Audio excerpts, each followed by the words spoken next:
சாரவாரியம் ராகேஷ் லக்கானி அவர்கள், எரிசக்தி துறையினுடைய முதன்மைச் செயலாளர் பீலா வெங்கடேஷ் அவர்கள், கூடுதல் தலைமைச் செயலாளர் திட்டமிடம் வளர்ச்சித்துறையினுடைய திரு ரமேஷ் சந்த் மீனா அவர்கள், மனிதவள மேம்பாட்டுத்துறையினுடைய செயலாளர்கள் நந்தகுமார் ஈயாப்பா போன்றவர்களுக்கு என்னுடைய நெஞ்சார்ந்த நன்றியை நான் தெரிவித்துக் கொள்கிறேன்.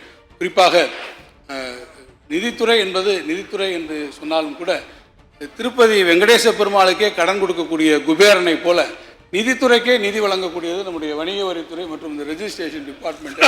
அவர்களுக்கும் என்னுடைய நன்றி. நம்முடைய உங்களுக்கும் சேர்த்து சொல்லிடுறேன், உங்களையும் சந்தோஷப்படுத்த விரும்புகிறேன். போக்குவரத்து துறை, உள்துறை, கனிம வளங்களுடைய துறை, நம்முடைய அவை முன்னவர்களுடைய துறை போன்று எங்களுக்கு பணம் கொடுக்கக்கூடிய பணமளிக்கும் பகவான்கள் அத்தனை பேருக்கும் என்னுடைய நெஞ்சார்ந்த நன்றியை தெரிவித்து. அவ்வளவு பணம் வந்தவரும் அவை முன்னவர் சொல்றாங்க, சாவியை பூட்டி வச்சுக்கிட்டாங்க, ஒன்றும் தரமாட்டாங்க. என்னுடைய நெஞ்சார்ந்த நன்றியை தெரிவித்துக் கொள்ள விரும்புகிறேன். எனவே மாண்புமிகு உறுப்பினர்கள் தங்கள் கொடுத்திருக்கக்கூடிய வெற்றி தீர்மானங்களை திரும்ப பெற்றுக்கொண்டு அரசு கோரியிருக்கக்கூடிய தொகைகளை வழங்கிட வேண்டும் என்று அன்போடு கேட்டு என் உரையை நிறைவு செய்கிறேன். ஏதோ அறிவிப்புகள், இந்த அறிவிப்புகள் அனைத்தும் இங்கே இருக்கிறது.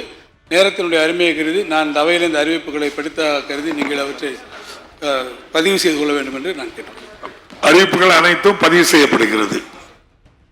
மாண்புமிகு நீர்வளத்துறை அமைச்சர் பதிலுக்கு முன்னால் ஒரு நிமிடம். பேரவைக்கு ஒரு அறிவிப்பு. இன்று 26/6/2024 பேரவையில் நிறைவேற்றப்பட்ட தீர்மானத்தின் கீழ் பேரவையில் கோஷமிட்ட அதிமுக கழக உறுப்பினர்கள் பேரவை பணிகளினின்று தற்காலிகமாக நீக்கி வைக்கப்பட்டு ஆணையிடப்பட்டுள்ளது. பேரவை குழுக்களான தேர்தல் அறிவிக்கப்பட்டு இன்று 26/6/2024 பிற்பகல் 3 மணிக்குள் வேட்புத்தாள்களை முதன்மை செயலாளரிடம் வழங்க வேண்டியுள்ளதா?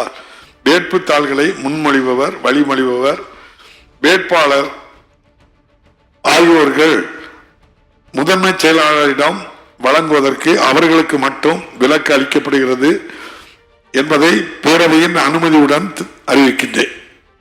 மாண்புமிகு மாண்புமிகு பேரவைத் தலைவர், நீர்வளத்துறை அமைச்சர் அவர்கள் சட்டமன்றத்தை குறித்து இந்த அவையில் ஒரு வாதம் வந்தது. வழக்கமாக ஆளுங்கட்சியில் இருந்து அது வேண்டும் இது வேண்டும் என்று கேட்க மாட்டார்கள். எதிர்கட்சியில் இருந்துதான் அதிகமாக கேட்பார்கள். தோழமை கட்சிகளும் கொஞ்சம் அடக்கி வாசித்து விட்டார்கள். இருந்தாலும் அன்புமிகு உறுப்பினர்கள் சில பேர் சொன்ன கருத்துக்களை நான் முதல்வரிடத்தில் தெரிவித்தேன். இப்பொழுது 3 கோடி ரூபாய் நம்முடைய எம்எல்ஏக்களுக்கு ஃபண்டு தரப்படுகிறது.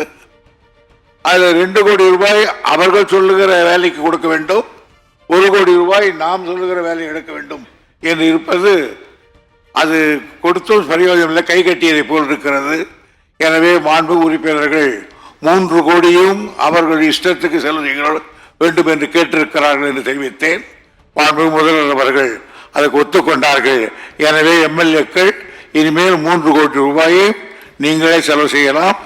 நீங்களே உங்களுக்கு அந்த தொகுதிக்கு தான் இப்பதான் இருக்கு.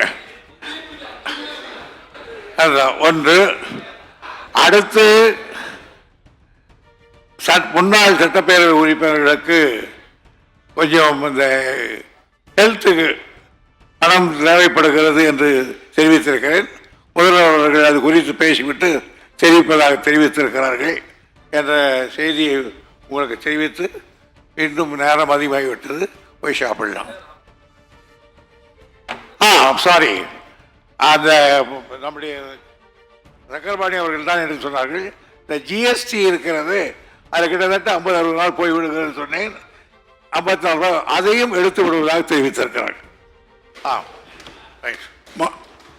பதிலுரை